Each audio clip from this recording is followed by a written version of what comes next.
C'est encore un jour de grâce. Prépare-toi pour la crise finale. 12 conférences en ligne du 27 novembre au 6 décembre 2020 avec le pasteur Daniel Lassonnier. Tous les soirs de 19h à 20h15 et le samedi de 9h à 11h15 et de 18h à 19h15, nous vous attendons. N'oubliez pas de partager cet effort autour de vous. C'est encore un jour de grâce, du 27 novembre au 6 décembre. Bonne écoute de nos programmes. Nous vous disons bonsoir et bienvenue. Nous sommes heureux une nouvelle fois de plus de nous retrouver ensemble autour de la parole de Dieu. Vous avez passé une bonne journée? Ça a été pour chacun de nous. L'essentiel est préservé, c'est que nous sommes vivants. C'est la bonté de Dieu qui s'est réalisée en notre faveur. Donc, qui que vous soyez, là où vous vous situez, soyez les bienvenus chez vous, au bureau, dans la voiture, en nature, qu'importe. Soyez les bienvenus. Et ensemble, nous allons donc louer le Seigneur. Nous allons donc entendre sa voix. Entendre Dieu nous parler ce soir. Alléluia. Pour l'instant, nous donnons toute la gloire au Seigneur Jésus. Et c'est pourquoi vous qui êtes en famille, devez adorer le Seigneur. Vous qui êtes seuls chez vous là, ne restez pas dans la tristesse, mais louez le Seigneur. Faites entendre votre voix et dites ce que le Seigneur a fait pour vous. Entendez tous l'appel, adorez l'Éternel. Vous, famille de la terre, célébrez ce que Dieu a fait. Entendez tous l'appel, adorez l'Éternel, vos familles de la terre, célébrez ce que Dieu a fait, vaste et grand est l'amour, envoyé du haut des cieux, du haut des cieux, le Fils de Dieu, pour nous est mort, ressuscité, il vit encore. Alors dites-le fort, encore plus fort, annoncez ce que Dieu a fait. Dites-le fort, louez son nom, que la terre se réjouisse, car le Seigneur est, quand son nom retentit de la nature, un chant jaillit, car il vient juger la terre avec justice et vérité. Dites-le fort, encore plus fort, annoncez ce que Dieu a fait. Dites-le fort, louez son nom, que la terre se réjouisse, car le Seigneur règne. Dites-le fort, encore plus fort. Dites-le chez vous à la maison.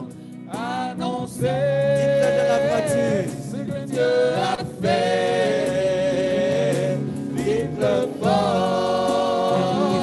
Louez son nom. Que la terre se réjouisse. Car le Seigneur règne. Que la terre se réjouisse. Car le Seigneur règne. Que la terre se réjouisse. Car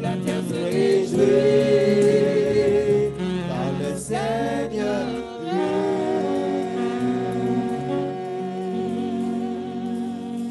Alléluia. Que la terre se réjouisse car le Seigneur règne. Et le Seigneur nous met sous ses ailes. Il nous abrite des dangers. L'ange de l'Éternel campe autour de ceux qui le craignent et les arrache du multitude d'anges. Alors couvre-moi, Seigneur, par ta main puissante. Abrite-moi sous tes ailes.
Le Seigneur est là, autour et près de nous.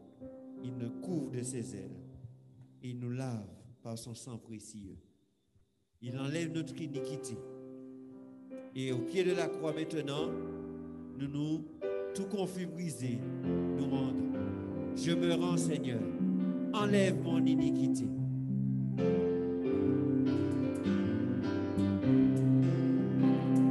Jésus, par ton sang précieux, enlève mon iniquité. Regarde-moi durant les yeux, dis-moi que tu m'as pardonné. J'ai longtemps aimé, cœur me perd. Et j'entends ta voix, Seigneur. J'entends ta voix, il m'appelle.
contempler, j'en puis croire.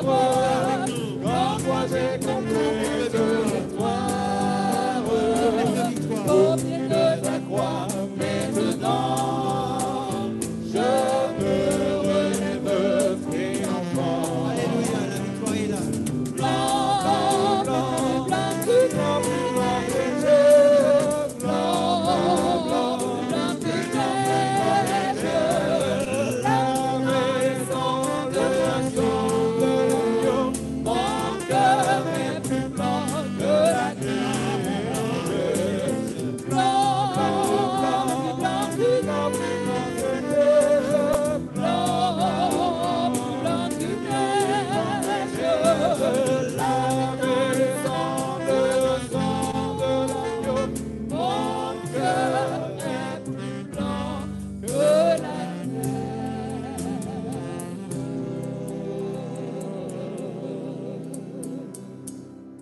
Alléluia.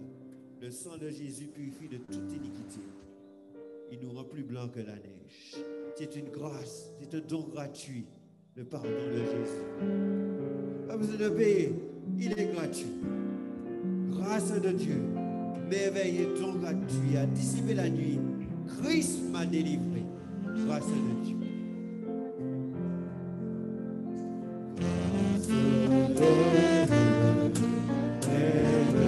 Merveilleux don gratuit a dissipé la nuit, Christ m'a délivré. Grâce de Dieu qui me permet de changer, enlève le péché qui m'a accablé. Et j'ai décidé de vivre chaque jour pour mon merveilleux sauveur, plein d'amour.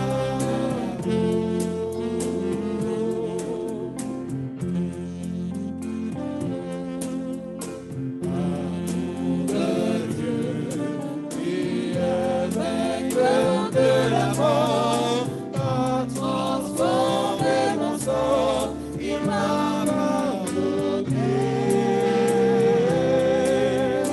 Amour de Dieu qui brise toutes les chaînes, nous libère de la haine, de nos péchés. Et j'ai décidé de vivre chaque jour pour mon merveilleux sauveur, plein d'amour. Et j'ai décidé de vivre chaque jour pour mon merveilleux sauveur. Loué soit mon sauveur, mon merveilleux sauveur, plein d'amour.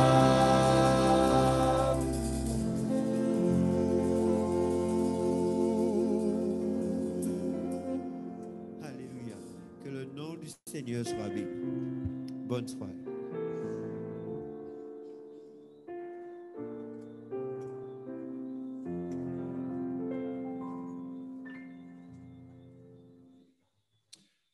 Bonsoir à tous. Heureux de vous retrouver après une journée ensoleillée. Nous voulons ce soir remercier Dieu pour cette journée, car nous avons vu le soleil se lever et nous voilà au coucher du soleil. Alors là où vous êtes en ce moment, là où vous vous trouvez, je vous demande d'adopter une position révérencieuse et ensemble, nous allons prier notre Dieu. Notre Dieu, notre Père, Seigneur éternel, nous voulons te remercier de cette merveilleuse journée que tu nous as permis de passer à l'ombre de tes ailes. Tu nous as gardés de tout mal, tu nous as protégés, tu nous as permis, Seigneur, de vaquer à nos occupations. Il y en a de ceux qui sont partis et qui sont revenus. Et en ce soir, nous voudrions te dire merci. Mais très certainement, Seigneur, en cette journée, tes enfants ont fait des choses qui t'ont certainement pas plu. Nous voudrions, Seigneur, te demander pardon. Alors que, Seigneur, nous avons vu le soleil se coucher. Nous voudrions, Seigneur, que tu nous aides à passer une bonne soirée. Nous avons fait ce choix ce soir de mettre tout de côté et de t'écouter. Nous voudrions, Seigneur, te présenter le prédicateur qui parlera en ton nom. Que ce message qui sera délivré en ce soir puisse toucher le cœur de chacun d'entre nous. Seigneur, nous savons que le temps tire à sa fin. Le monde est noir, mais Seigneur, nous sommes la lumière de ce monde.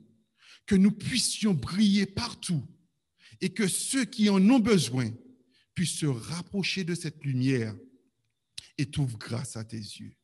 Seigneur, merci pour tous tes bienfaits. Garde et bénis-nous. Nous pensons aux enfants, nous pensons aux jeunes. Ils ont besoin de toi, Seigneur. Nous pensons, Seigneur, aux adultes qui crient, qui versent des larmes. Mais Seigneur, interviens, touche les cœurs, parle à nos cœurs et que nous puissions te rechercher dans les jours qui se terminent, Seigneur. Nous ne sommes pas dignes. Nous pensons aux malades aussi. Accorde-les, Seigneur, cette santé et que tous nous puissions glorifier ton nom. Merci pour tout ce que tu fais et tout ce que tu feras. C'est là le vœu de mon cœur en ce soir, car je t'ai prié au nom de Jésus et pour la gloire de ton Saint-Nom. Amen.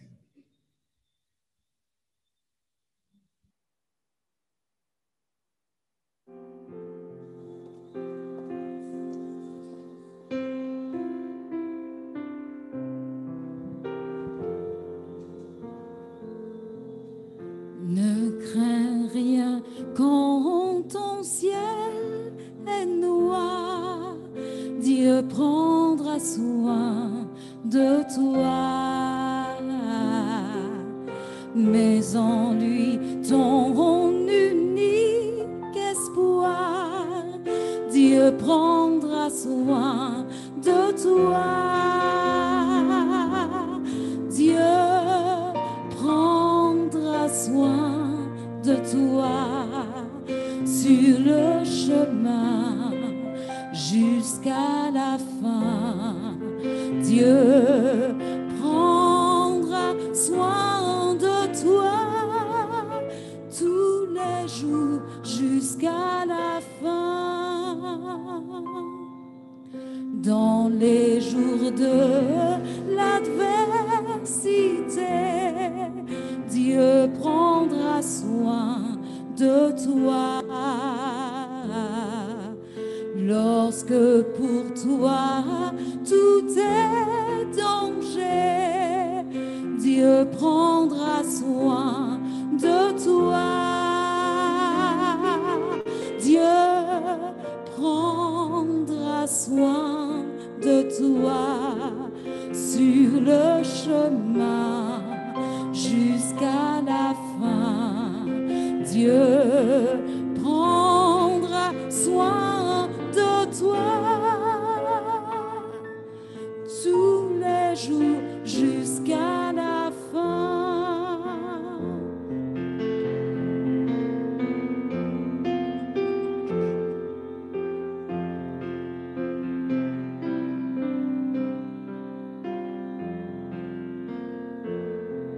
Ne crains donc pas le lendemain, Dieu prendra soin de toi. Pas à pas, la main dans sa main, Dieu prendra soin de toi. Dieu prendra soin de toi sur le chemin jusqu'à la fin. Dieu prendra soin de toi. Tout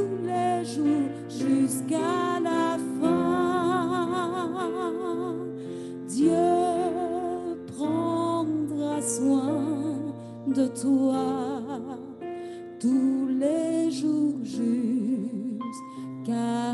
la fin. Dieu prendra soin de toi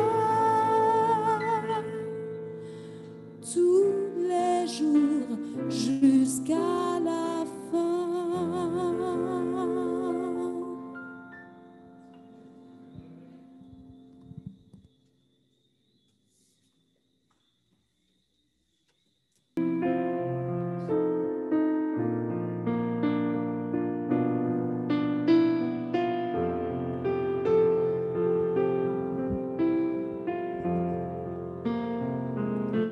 Entends la voix du Sauveur qui t'appelle, cœur oppressé, viens à lui dès ce jour.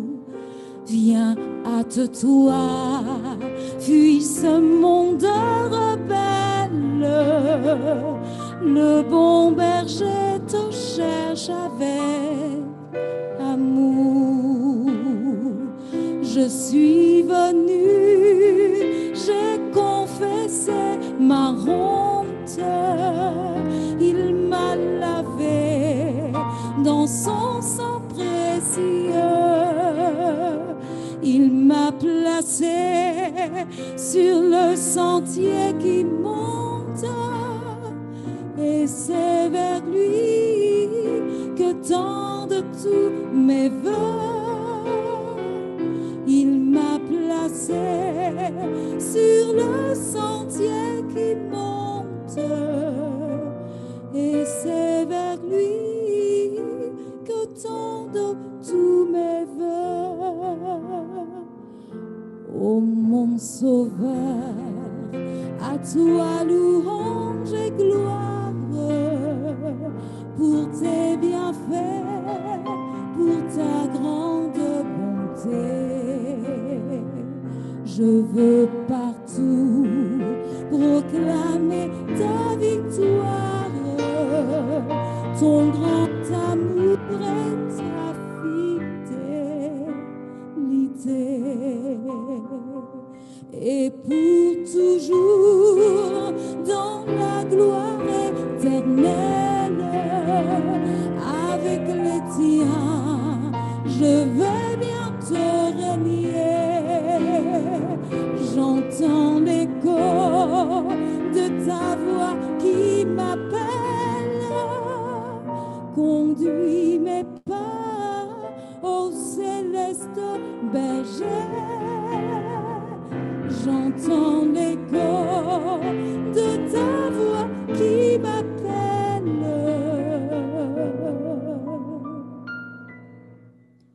Conduis mes pas au céleste berger.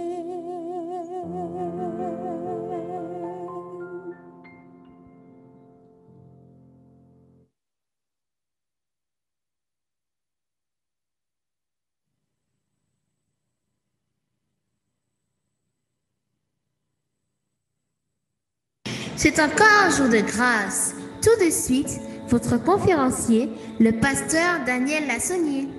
C'est encore un jour de grâce. Prépare-toi pour la crise finale. Bonsoir, chers amis. Bonsoir, vous qui êtes sur YouTube, vous qui êtes dans la salle Zoom, vous qui participez à ce programme en présentiel. Bonsoir à toute la famille. Et tournez-vous vers votre voisin, vers votre voisine, avec toutes les mesures de distanciation, un grand salut. Aussi, ceux qui sont à la maison, un grand salut. Gloire à Dieu pour cette rencontre. La question que nous avons présentée hier soir,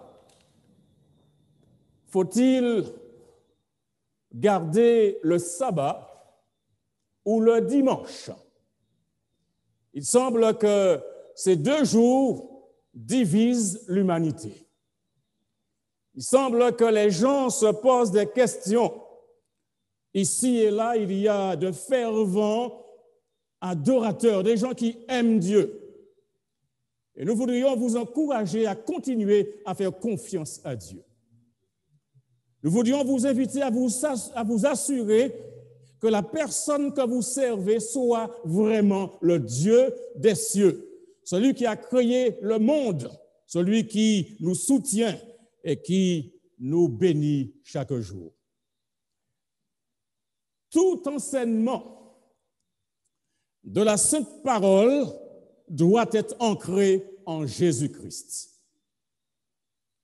Tout enseignement de la Sainte Parole doit avoir son ancrage, sa racine en Jésus-Christ avant de trouver une place dans notre cœur.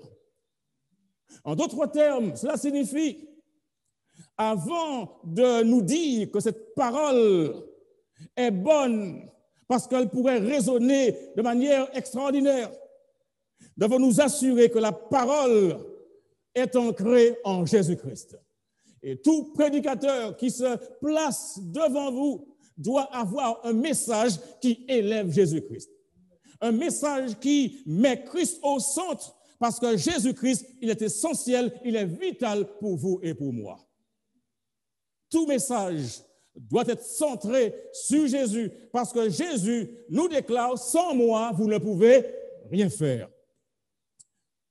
Quand j'écoute l'apôtre Paul et qui va faire une déclaration de sa première épître aux Corinthiens, chapitre 2, les versets 1 et 2, où il dira, « Pour moi, frères, lorsque je suis allé chez vous, ce n'est pas avec une supériorité de langage ou de sagesse que je suis allé vous annoncer le témoignage de Dieu. » Paul, il dit, « Je ne suis pas supérieur à vous. » Mais il dit au verset 2, « Je n'ai pas eu la pensée de savoir parmi vous autre chose que Jésus-Christ, et il va ajouter Jésus-Christ crucifié. » Pour Paul, la préoccupation n'était pas lui. Combien même Paul était un homme grandiloquent, combien même Paul était quelqu'un qui pouvait argumenter et qui avait beaucoup de zèle et qui avait beaucoup d'enthousiasme. Paul, il dit, je ne suis pas supérieur à vous, mais ma préoccupation première, en venant vous voir, c'est que Jésus-Christ crucifié soit présenté dans toutes mes présentations. L'enseignement du Christ n'existe pas dans les livres de géographie. L'enseignement du Christ n'existe pas dans les livres de chimie. L'enseignement du Christ n'existe pas non plus dans la tradition. Si vous voulez trouver l'enseignement de Jésus-Christ, vous devez aller à sa parole. Et sa parole a un nom. Et cette parole-là n'est pas ordinaire, puisque dans 2 Timothée, chapitre 3, verset 16, la Bible déclare, dans 2 Timothée, chapitre 3, verset 16, toute écriture. Combien d'écritures? Toute écriture est inspirée de Dieu et utile pour enseigner, pour convaincre, pour corriger, pour instruire dans la justice. Mes amis, comprenez qu'il y a beaucoup d'hérésies qui circulent dans le monde. Il y a beaucoup d'idéologies, beaucoup d'enseignements, beaucoup d'instructions, mais la parole de Dieu, l'écriture est inspirée. Et cela met l'écriture à un niveau supérieur. Ça signifie que lorsque nous avons plusieurs livres et que nous pourrions lire les plus grands traités de philosophie, nous pourrions avoir des documents très importants, difficiles à comprendre, mais nous ne pourrons prendre ces paroles, ces idéologies, ces philosophies comme un canon, comme une règle de conduite pour régler en matière religieuse. La Bible, donc, est inspirée de Dieu et a une fonction, la fonction d'enseigner. Et c'est pourquoi, lorsque je viens vers vous le soir, je vous présente la parole de Dieu. Je ne suis jamais venu ici avec un livre de Karl Marx, jamais venu avec un livre de Engels, jamais venu avec un livre de Confucius, mais je suis venu toutes les fois devant vous avec la parole de Dieu. La parole de Dieu est là pour nous enseigner. Et si nous prenons le temps de lire la Bible, de l'étudier, nous comprendrions ce qui se passe dans le monde aujourd'hui.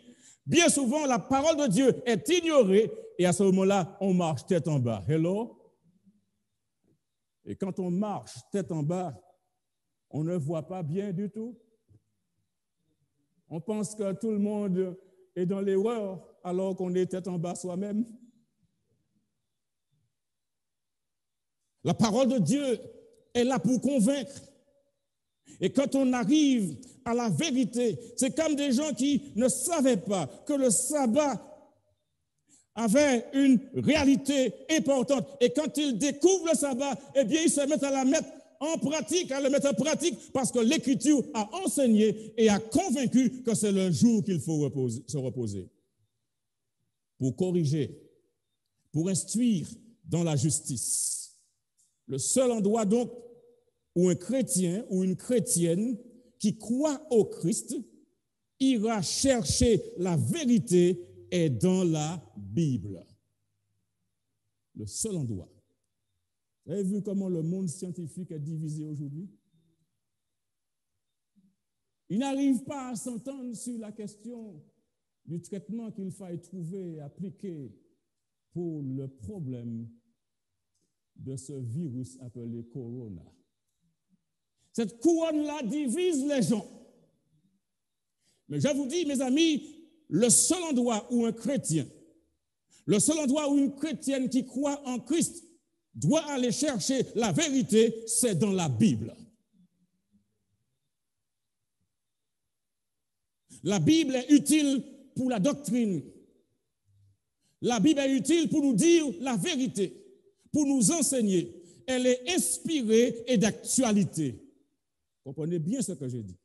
La Bible est inspirée et la Bible est d'actualité. Cela signifie qu'il n'y a pas un moment où la Bible serait dépassée. Il n'y a pas un moment où on pourrait dire « Oh, ce livre n'a rien à nous dire ». Ce livre nous parle. Et on a l'impression que ce livre avait été écrit dans notre époque. Ce livre-là nous parle aujourd'hui. Et plus fortement et plus puissamment, nous avons un message puissant pour le monde actuel grâce à la Bible. Je m'appuie sur la Bible, sur la parole de Dieu avec la Bible. Lorsque je lis la Bible, c'est Dieu qui me parle. Il y a des gens qui prennent le temps de lire de mauvais livres et ils font toutes sortes de méchancetés, toutes sortes d'atrocités. Mais moi, en tant que chrétien, en tant qu'enfant de Dieu, j'ai choisi de m'appuyer sur la sainte parole de Dieu. L'enseignement de la Bible est là pour notre bien et notre joie. Notre bien et notre joie. Paul, il a parlé à Timothée. Il lui a envoyé de très belles lettres. Et il lui dit, dans 2 Timothée, chapitre 3, verset 17, c'est la suite du verset 16, afin que l'homme de Dieu soit accompli et propre à toute bonne œuvre. Ça, c'est ce que la Bible fait. Pour que l'homme de Dieu soit accompli, soit réalisé, soit affermi et soit en mesure d'accomplir des choses qui sont bonnes. Si les jeunes, les adultes, les mamans, les papas, si ceux qui enseignent le peuple prenaient le temps de lire la Bible, la société serait meilleure. La salle de classe serait une meilleure place. Avec la Bible, on peut faire des choses extraordinaires, n'est-ce pas?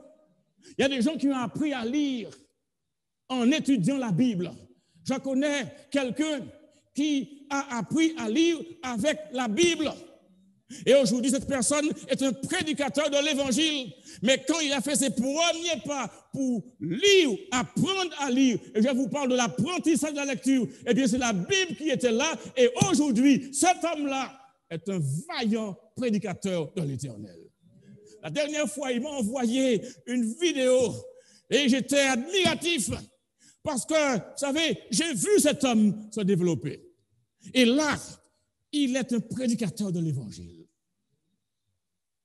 afin que l'homme de Dieu soit accompli et propre à toute bonne œuvre.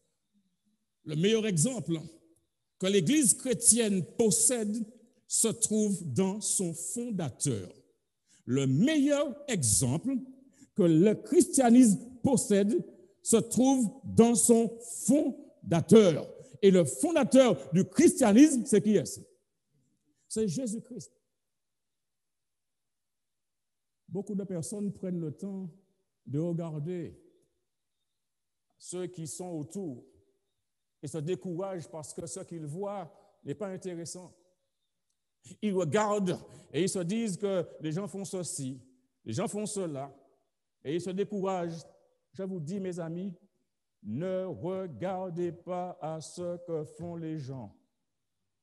Si vous faites cela, vous allez vous décourager. Mais regardez à Jésus-Christ. Lorsque les choses sont mauvaises, lorsqu'on vous fait toutes sortes de méchancetés, lorsque les gens disent toutes sortes de fausses choses vous concernant, ne regardez pas aux gens, mais regardez à Jésus-Christ. Si vous regardez à Jésus-Christ, vous traverserez les épreuves, vous tiendrez debout, vous réussirez. Et je vous dis une chose, ne faites pas du mal à ceux qui vous font du mal, mais faites-leur du bien, parce que la Bible nous enseigne à faire le bien en tout temps, en tout lieu, peu importe la couleur, peu importe la taille, peu importe la race. La Bible nous invite à faire le bien. Et si nous sommes le peuple du livre, nous devons comprendre que ce n'est pas pour emmagasiner de la connaissance et dire « Oh, nous connaissons » comme si nous étions de grands Grecs. Non, nous ne voulons pas être de grands Grecs, mais nous voulons être des enfants obéissants à la parole de Dieu. Le meilleur exemple de l'Église chrétienne se trouve dans son fondateur, et son fondateur, c'est Jésus-Christ. Et un véritable chrétien va suivre le fondateur du christianisme. Trop souvent, nous avons les yeux rivés sur les gens et nous disons, telle personne m'a découragé, m'a mal parlé, telle personne n'a pas été gentille avec moi. Oui, nous vivons dans un monde où il y a des gens qui ne sont pas gentils. Des gens qui vous regarderont et ils vont vous mépriser, ils vont vous injurier, mais ne regardez pas à ces personnes-là, regardez à Jésus-Christ. Un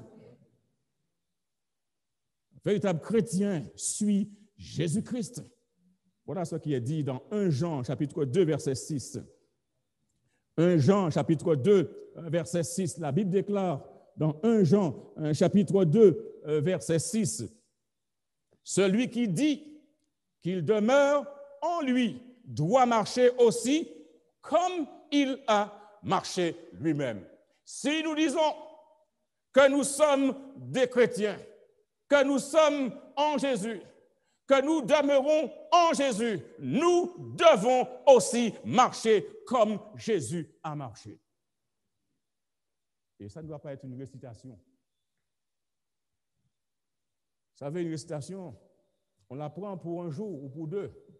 Ça reste quelques semaines dans la tête, on le connaît bien. Et si on a bien appris, et au moment où on l'a appris, ça peut rester des années. Mais on s'en souvient de celles qu'on a apprises qui étaient à un moment de notre fonctionnement cérébral particulier, et ça reste longtemps. Il y a des choses qui vont sortir comme cela, mais les dernières, difficiles à retenir. Mais nous devons comprendre ici qu'il s'agit pour nous de ne pas être dans des récitations pour dire que nous connaissons des choses, mais la connaissance que nous avons se traduit à travers notre capacité à mettre en pratique la chose. Pourquoi, dit Jésus dans Luc 6, verset 46, pourquoi m'appelez-vous Seigneur, Seigneur, et ne faites-vous pas ce que je dis? C'est la question que Jésus pose. Pourquoi ne le faites-vous pas? Maintenant, je vous pose une question. Si vous étiez certain du jour que Jésus garderait, s'il était sur la terre en 2020, le garderiez-vous? Si vous étiez certain du jour que Jésus garderait s'il était sur la terre au gros monde en 2020, est-ce que vous garderiez ce jour-là? Je voudrais que vous me répondiez, vous qui êtes dans la salle Zoom, vous qui êtes sur YouTube, parce que la chose est la suivante. Pourquoi m'appelez-vous Seigneur? Seigneur signifie maître. Pourquoi dites-vous que je suis votre maître et ne faites-vous pas ce que je vous dis de faire? Si vous dites que je suis patron, le patron donne des ordres, n'est-ce pas? Si vous dites que je suis chef, le chef donne des ordres. Alors pourquoi m'appelez-vous patron, Seigneur, maître, si vous ne faites pas ce que je vous demande? Si Jésus était sur la terre aujourd'hui, si vous étiez tout à fait certain du jour que Jésus garderait, s'il était sur la terre en 2020, le garderiez-vous? La question n'est pas difficile. Hein? La réponse à la question n'est pas difficile. Parce que la Bible nous dit quel jour Jésus-Christ garderait s'il revenait sur la terre aujourd'hui. La question n'est pas difficile. Et quand moi je vais dans l'histoire qui a été donnée dans Luc chapitre 4, verset 16, qui nous dit « Il se rendit ». Ce « il » là, c'est qui? C'est Jésus. Il se rendit où ça? À Nazareth, où il avait été élevé. Il a grandi à Nazareth. Et la Bible nous dit, dans Luc 4, verset 16, « Et selon sa coutume ». Remplacez-moi ce mot « coutume » par un synonyme. Son habitude. Selon son habitude, il entra dans la synagogue, quel jour? Le jour du sabbat. Le jour du sabbat. Si Jésus était donc sur la terre, s'il revenait sur la terre aujourd'hui, quel jour il garderait? Je puis dire avec aucun risque de me tromper, à partir de ce qui était l'habitude de Jésus, sur la base de Luc 4, verset 16, selon sa coutume, il allait à la synagogue le jour du sabbat. Jésus était un observateur du sabbat. Alléluia. Jésus a observé le sabbat du 7e jour que les Juifs observaient. Et Paul a gardé le sabbat 40 années après la résurrection de Jésus. Voilà ce qu'il dit dans Acte 17, verset 2. Paul y entra selon sa coutume. On voit encore l'élément de coutume. Jésus avait une coutume d'aller à la synagogue le jour du sabbat. Et dans Paul, 40 années plus tard, Paul y entra selon sa coutume.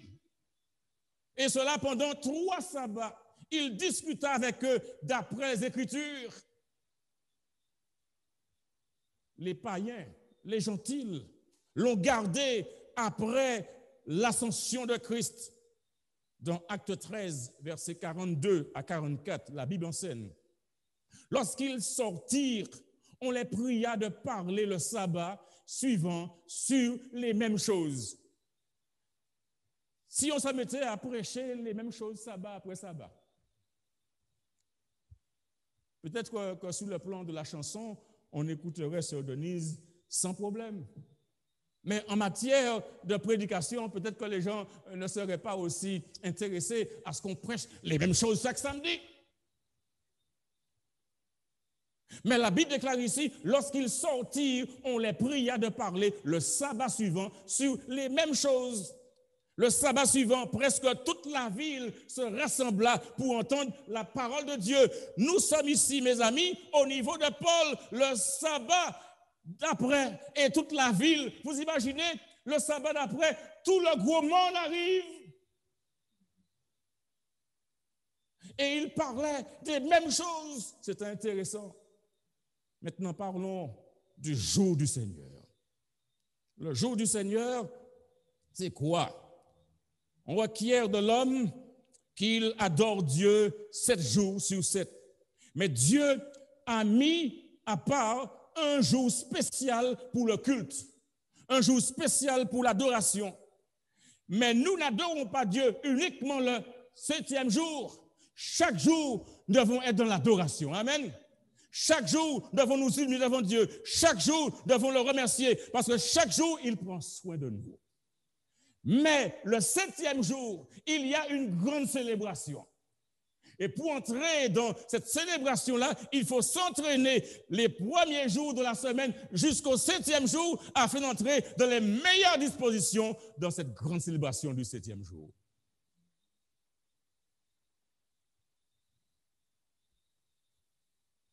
Il est donc évident que le Seigneur a un jour.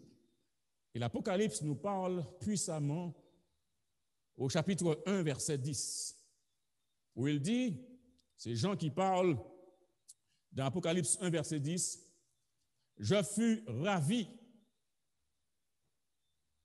en esprit au jour du Seigneur, et j'entendis derrière moi une forte voix comme le son d'une trompette. » On parle ici de Jean qui est ravi en esprit. Il est en vision en quelque sorte au jour du Seigneur. Et il entend dans sa vision derrière lui une forte voix comme le son d'une trompette. Le jour du Seigneur est un jour qui lui est propre, qui lui appartient. Le jour du Seigneur est un jour qui est voué au Seigneur. Le jour du Seigneur n'est pas une partie d'un jour, mais le jour tout entier. Le jour du Seigneur est le sabbat, mes amis. Certains disent que c'est le dimanche. D'autres croient que c'est le samedi. Mais quand nous avons un problème comme ça, où allons-nous? À la géographie? Dans un livre de biologie? De chimie? Quand il y a un problème comme ça, nous allons à la Bible. Utile pour enseigner, utile pour instruire, utile pour corriger. Nous allons à la Bible. La semaine de la création se termina avec la création de l'homme. Et dans Genèse chapitre 1, verset 27 et suivant, la Bible déclare, Dieu créa l'homme à son image. Il le créa à l'image de Dieu. Il créa l'homme et la femme. Dieu vit tout ce qu'il avait fait et voici, cela était très bon. Ainsi, il eut un soir et il eut un matin, ce fut le 6e jour. Le 7e jour se distingue des autres jours de la semaine parce que Dieu a fait 4 choses ce jour-là. Lisons dans Genèse 2, versets 2 à 3, la Bible déclare, Dieu acheva au 7e jour son œuvre qu'il avait faite. Et il se reposa au 7e jour de toute son œuvre qu'il avait faite. Verset 3, Genèse 2. Dieu bénit le 7e jour et le sanctifia parce qu'en ce jour, il se reposa de toute son œuvre qu'il avait créée en la faisant. Mesdames et messieurs, mes chers amis, Dieu, il fit 4 choses en ce jour-là. 4 choses. Dieu acheva. Dieu se reposa. Dieu bénit. Dieu sanctifia. Reprenons cela ensemble. Dieu acheva. Ensuite, Dieu se reposa. Et Dieu bénit. Et Dieu sanctifia. Acheva, reposa, bénit, sanctifia. Si nous voulons avoir la sanctification, si nous voulons avoir l'accomplissement, nous voulons avoir la bénédiction, où devons-nous aller? En quel jour devons-nous aller? Nous devons aller au 7e jour. Ce jour-là est spécial. Ce jour-là est un jour qui est particulier. Dieu fit 4 choses ce jour-là. Il acheva. Il se reposa. il bénit, il sanctifia. La Bible, mes amis, est claire. Le Seigneur a un jour, et ce jour, c'est le 7e jour, et ce jour s'appelle le sabbat. Sabbat signifie repos. Et Christ a fait le sabbat au commencement, et il a dit qu'il a été fait pour l'homme. Le sabbat au commencement a été mis en arbitre. Et il a dit, c'est le cadeau que je fais à l'homme. Le sabbat, nous dit Marc, chapitre 2, verset 27. Jésus dit, le sabbat a été fait pour l'homme. Mais il ajoute, et non l'homme pour le sabbat. On aurait de la confusion? Non, il n'y a pas de confusion là. Le sabbat a été fait pour l'homme. L'homme est venu avant le sabbat ou après le sabbat? L'homme est venu avant le sabbat. L'homme est venu au 6e jour. Ainsi donc, tout ce qui vient après est fait pour l'homme. Et non pas l'homme pour le sabbat, comme quoi le sabbat serait venu avant, mais le sabbat est venu après l'homme. Donc, l'homme reçoit le sabbat comme un cadeau. Le sabbat a été fait pour l'homme. Et quand on pense à l'homme, que les femmes ne pensent pas qu'elles en sont exclues, eh bien, le sabbat a été fait pour l'humanité. Le sabbat a été fait pour l'homme. Et il appelle le sabbat le jour du Seigneur. Le sabbat, c'est le jour du Seigneur. C'est ce jour qui lui appartient, ce jour qui lui est propre. Ainsi donc, tout enseignement qui revêt de l'importance aux yeux de Jésus est important pour moi. Et devait être important pour chaque personne qui évoque le nom du Seigneur ou se réclame du nom du Christ. Du moment où Jésus, il met l'accent sur quelque chose, nous devons comprendre que c'est important. Et si c'est important pour Jésus, cela l'est pour moi aussi. Il y a 3 raisons pour lesquelles tous les hommes devraient garder le sabbat. Dans Exode, chapitre 20, verset 8 et suivant, la Bible déclare dans Exode, chapitre 20, et nous lisons à partir du verset 8, dans le livre de l'Exode, chapitre 20, à partir du verset 8, la Bible déclare, « Souviens-toi du jour du repos pour le sanctifier.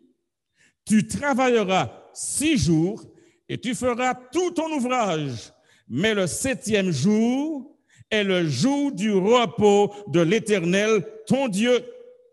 Tu ne feras aucun ouvrage, ni toi, ni ton fils, ni ta fille, ni ton serviteur, ni ta servante, ni ton bétail, ni l'étranger qui est dans tes portes.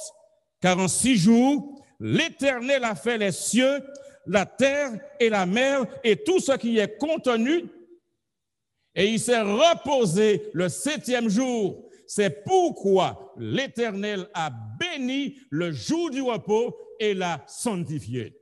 Mes amis, Dieu a fait le monde en 6 jours et il s'est reposé le 7e jour. Il a béni et sanctifié le 7e jour. Ainsi donc, le sabbat n'est pas seulement un signe du pouvoir du Créateur, de Dieu, mais aussi un signe du pouvoir rédempteur de Jésus-Christ. Le sabbat est un signe qui indique, qui montre que le Créateur de cette planète, le Créateur du monde, c'est Dieu. Et quand nous comprenons que Dieu est le Créateur, ça veut dire que Dieu, il est le propriétaire. Mais non seulement il est le propriétaire et le créateur, mais c'est là aussi un signe de son pouvoir rédempteur de Jésus-Christ. La rédemption fait appel au rachat parce que l'homme, après qu'il a été créé, a désobéi, a suivi la voie du serpent. Et c'est pourquoi dans Genèse 3:15, il y a cette prophétie qui vient comme une réponse au problème du péché. Dieu ne nous laisse jamais dans notre pétrin. Il nous prend et nous dit, voilà ce qui va se passer. Dieu n'est pas pris à coup par surprise, mais Dieu, il a toujours la solution. Voilà ce qu'il déclare. Il déclare dans Ézéchiel chapitre 20, verset 12. Ézéchiel chapitre 20, verset 12. Notez cela en quelque part dans votre calepin et apprenez bien ce texte. Ézéchiel chapitre 20, verset 12. Ne le ratez pas. C'est un texte qui est très, très important. Ézéchiel chapitre 20, verset 12 déclare, et nous lisons tous ensemble dans la salle Zoom et sur YouTube, nous y allons dans Ézéchiel chapitre 20, verset 12. La Bible déclare, « Je leur donnai aussi mes sabbats comme un signe entre moi et eux, pour qu'ils connussent que je suis l'Éternel qui les sanctifie. » Le sabbat a été donné comme signe, comme marque qui permet de reconnaître que nous sommes les enfants de Dieu. Pour reconnaître que l'Éternel est celui qui nous sanctifie, celui qui nous met à part. L'apôtre Paul, il parlera aux Galates, au chapitre 3, verset 29, parce que ce qu'il veut mettre en évidence ici, certains vont dire, moi je ne suis pas un Israélite, je suis un gentil, je suis un païen. Voilà ce qu'il dit dans Galates 3, verset 29. Et si vous êtes à Christ, vous êtes donc la postérité d'Abraham, héritier selon la promesse. Du moment où nous sommes en Christ, nous y avons droit. Le sabbat n'est pas une chose réservée aux Juifs, ce n'est pas exclusif, mais le sabbat est une chose qui a été faite pour l'humanité. Que vous soyez blanc, que vous soyez noir, que vous soyez chinois, que vous soyez indien, peu importe votre race, du moment où vous vivez sur cette planète Terre, le sabbat est pour vous. Et peu importe ce qui a été enseigné, la Bible est utile pour nous enseigner et corriger les erreurs qu'on nous a enseignées. Hello? Et si des erreurs ont été enseignées sur le sabbat, ce soir, la Bible établit la vérité. Et ça signifie que je suis responsable face à cette vérité qui m'a été révélée parce que la Bible est là pour corriger toutes les erreurs. Loué soit Dieu pour la Bible. C'est encore jour de grâce. Si aujourd'hui, je découvre cela, le Seigneur s'attend à ce que je corrige mon comportement. Si j'allais dans une voie qui n'était pas convenable, lorsque moi je viens au contact avec la vérité, je dois prendre une décision. Parce que celui qui est important dans le christianisme, ce n'est pas moi, ni lui, ni elle, mais c'est Jésus-Christ. Parce que Jésus est le fondateur du christianisme et tout ce que Jésus estime est important, il l'est aussi pour moi parce que je suis Jésus-Christ en tant que modèle. Notre Seigneur a un jour, c'est l'anniversaire de la terre.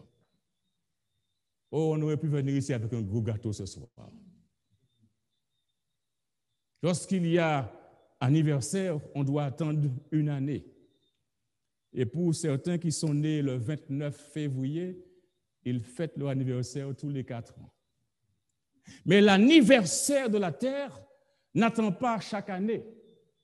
L'anniversaire de la terre est célébré chaque semaine. Et cela a la différence.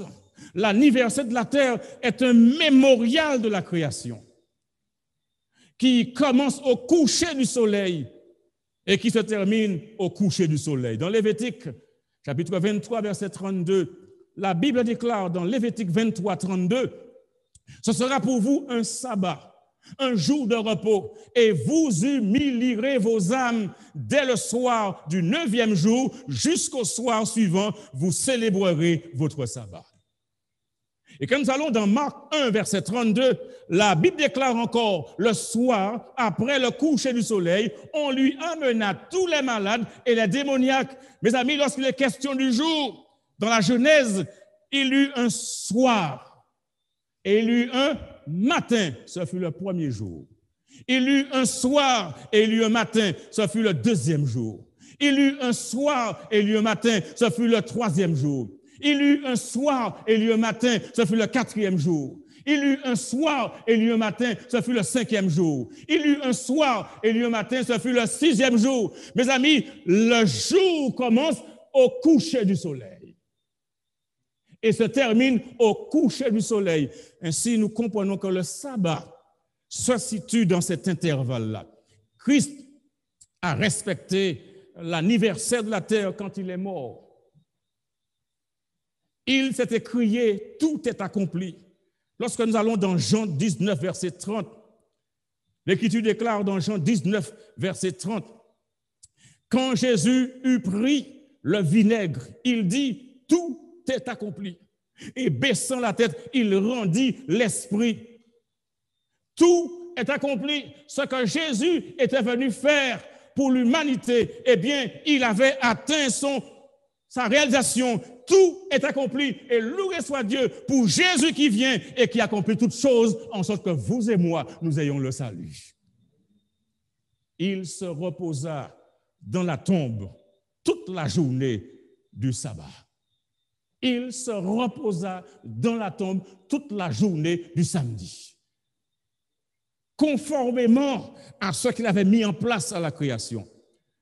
Et voyons dans Matthieu, chapitre 27, versets 59 et 60, l'Écriture déclare, Joseph prit le corps et l'enveloppa d'un linceul blanc et le déposa dans un sépulcre neuf qu'il s'était fait tailler dans le roc. Puis il roula une grande pierre à l'entrée du sépulcre et il s'en alla. Voilà le corps de Jésus qui est enveloppé de linceul blanc et qui est déposé dans un sépulcre neuf, taillé dans le roc. Puis une pierre fut roulée à l'entrée du sépulcre et Joseph s'en alla.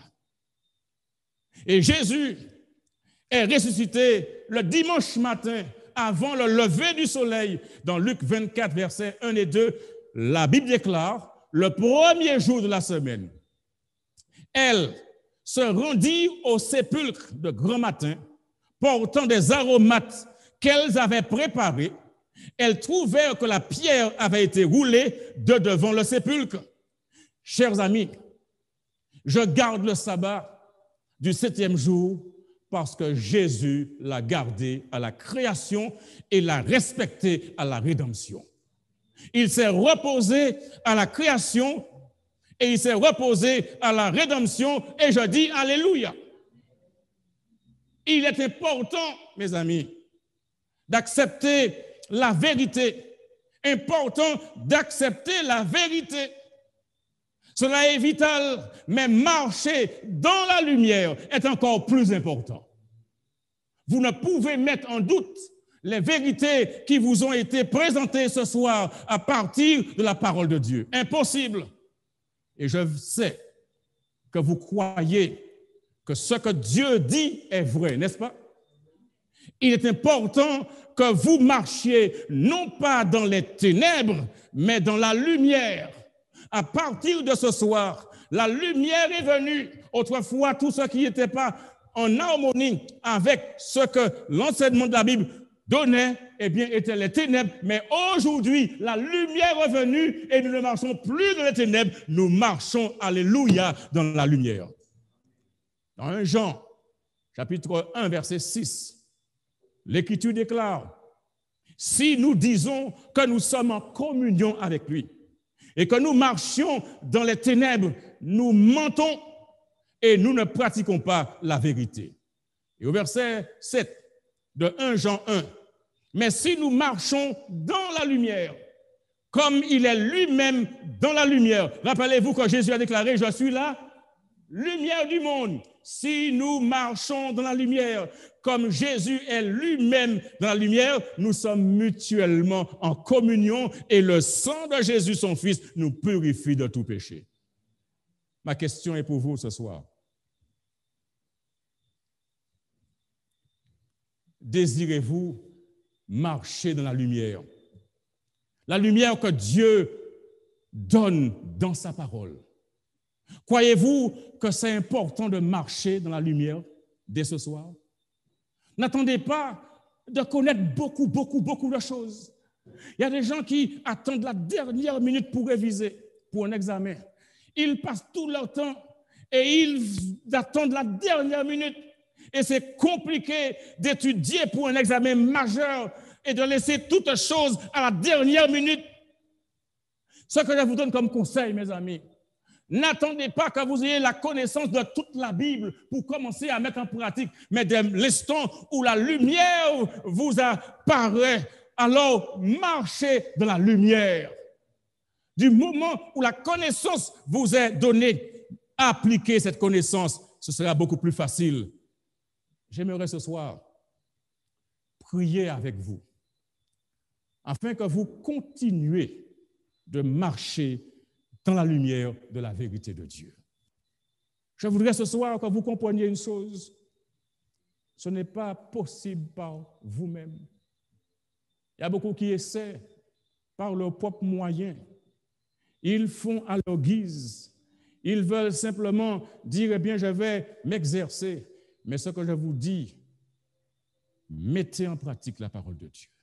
Donnez à Jésus la direction de votre vie. Laissez Jésus vous diriger. Laissez Jésus vous donner la direction qu'il faut. La Bible nous dit quel jour Jésus garderait s'il venait aujourd'hui ici-bas. Et nous savons que ce jour-là, c'est le sabbat. C'est ce jour-là qu'il a sanctifié.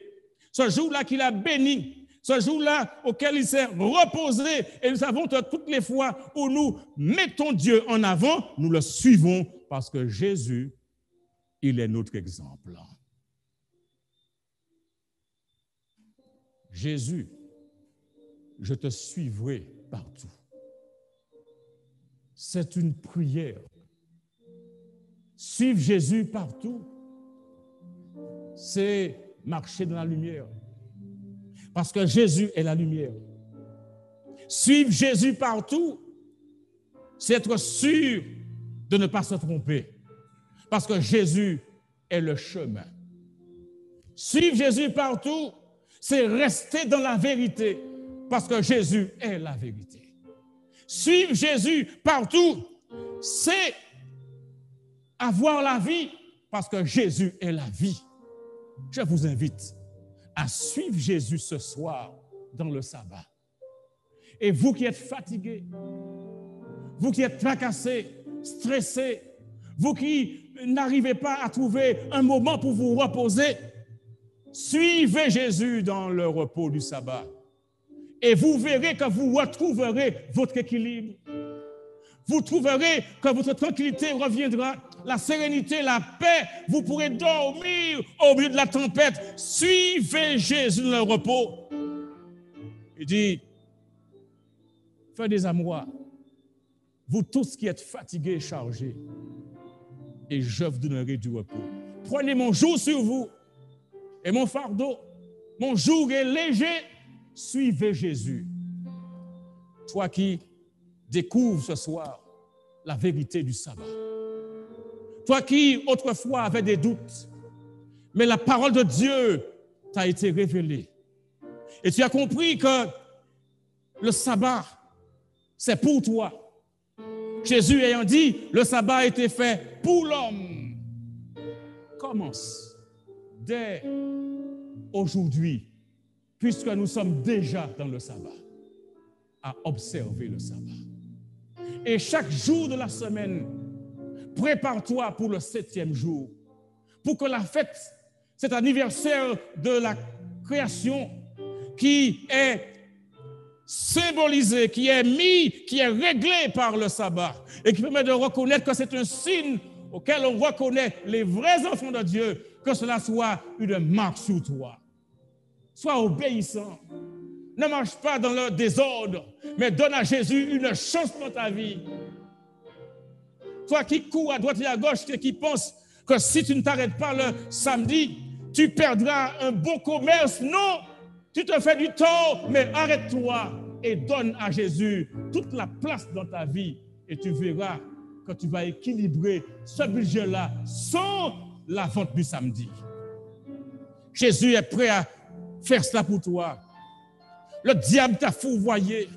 La société a été articulée pour mettre ce jour-là comme un jour de commerce, de business. Mais Jésus a dit, souviens-toi du jour de repos pour le sanctifier. Cesse d'être désobéissant. Et toi qui observes le sabbat, prends cela au sérieux, plus au sérieux. Surveille ta langue, tes discussions. Retiens ton pied pendant le sabbat pour ne pas faire ta volonté en mon Saint-Jour. C'est le jour de l'Éternel, le jour du Seigneur, un jour de célébration, un jour de paix, un jour de bonheur. Alors, mon ami Franz, mon ami Marietta, mon ami Michael, faites-nous chanter. Jésus, je te suivrai partout.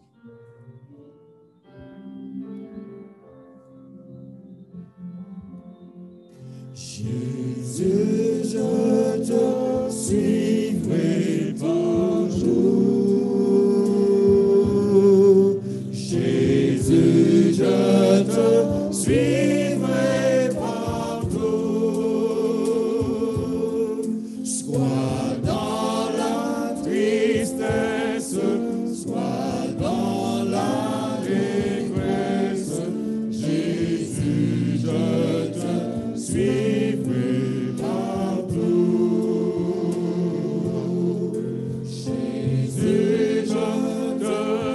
Jésus, je te suivrai toujours. Jésus, je te suivrai toujours. Si l'épreuve abonde, ta paix est profonde. Jésus, je te suivrai toujours. Je te suivrai dès aujourd'hui. Je te suivrai dès aujourd'hui. Mon âme affranchie vivra de ta vie. Je te suivrai dès aujourd'hui. Je te suivrai jusqu'au bout. Je te suivrai jusqu'au bout. Si pour moi tu m'aides, Seigneur, si tu m'aides, je te suivrai jusqu'au bout. Jésus, je te suivrai partout. Jésus, je te suivrai toujours. Jésus, je te suivrai jusqu'au bout. Je te suivrai dès aujourd'hui. Est-ce ton désir de suivre Jésus partout, toujours, jusqu'au bout, dès aujourd'hui? Si cela est ton désir, je t'invite à te mettre debout et à dire: Jésus, me voilà, je te suis. Prends-moi par la main, conduis-moi, parce que c'est toi que je veux suivre. Non pas un mari qui ne veut pas te suivre, non pas une épouse qui ne veut pas te suivre, non pas un patron qui ne veut pas te suivre, mais je veux te suivre, toi. La vie, la vérité, le salut. Notre Dieu et Père, nous te louons et te bénissons pour ta parole qui a été clairement présentée. Jésus est celui en qui nous devons placer notre confiance. Jésus est celui qui doit avoir dans nos prédications l'élément central, la place centrale, qui doit être élevé dans nos prédications. L'enseignement doit avoir Jésus au centre. Et Jésus, ce soir, est notre exemple. Selon sa coutume, il observait le sabbat. Parce que c'est lui qui l'avait mis en orbite à la création. Et ne voulons pas marcher en ennemi de Jésus. Ne voulons pas marcher dans la désobéissance.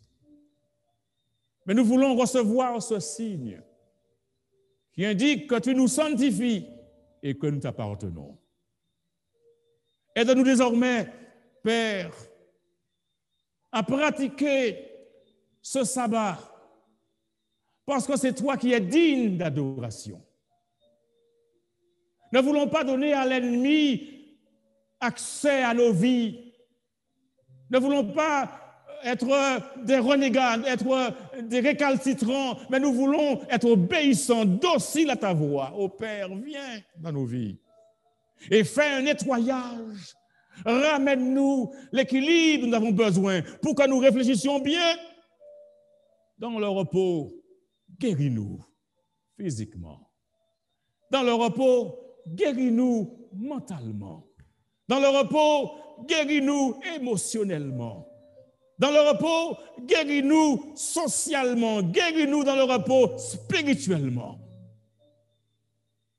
Et fais de nous tes enfants, tes adorateurs en esprit et en vérité. Bénis tous ceux qui sont, Seigneur, à l'écoute de ce message. Il y en a qui tergiversent, Seigneur, fais qu'ils ne tergiversent plus, qu'ils capitulent et qu'ils disent, Seigneur, hier, je n'avais pas compris, mais aujourd'hui, j'ai compris. Donne-moi la force parce que je veux te suivre jusqu'au bout. Jusqu'au bout signifie prendre le temps de donner à Jésus-Christ toute la place. Jusqu'au bout signifie l'accepter dans sa vie comme Seigneur et Sauveur. Jusqu'au bout signifie aller avec lui dans les eaux baptismales pour devenir son enfant, expérimenter la nouvelle naissance et ne plus jamais continuer dans le désordre, dans la rébellion, mais être soumis à Jésus-Christ. Oh mon ami, tu veux suivre Jésus jusqu'au bout. Tu veux être baptisé au nom du Père, du Fils et du Saint-Esprit. Alors, dans le chat, écris ton nom et ton numéro de téléphone et nous prendrons contact avec toi. Ou alors, va sur le site et remplis le formulaire. Le site www.conférence.feam.org. Ou alors envoie un SMS au 0696 08 86 22. 0696 08 86 22. Fais-le tout de suite. Et sois délivré, sois libéré et sois justifié dans le nom de Jésus. Amen. Je t'invite à revenir demain soir. Nous poursuivons ce message parce que la question est posée, faut-il garder le sabbat ou le dimanche? Et dans la prédication, il y a une question fondamentale à laquelle je voudrais répondre. Jésus a-t-il changé son testament? Bonsoir.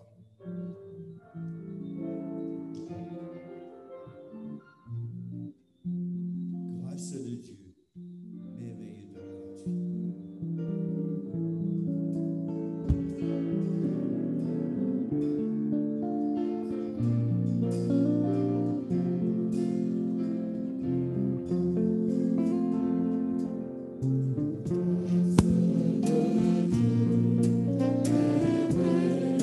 Ton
béni.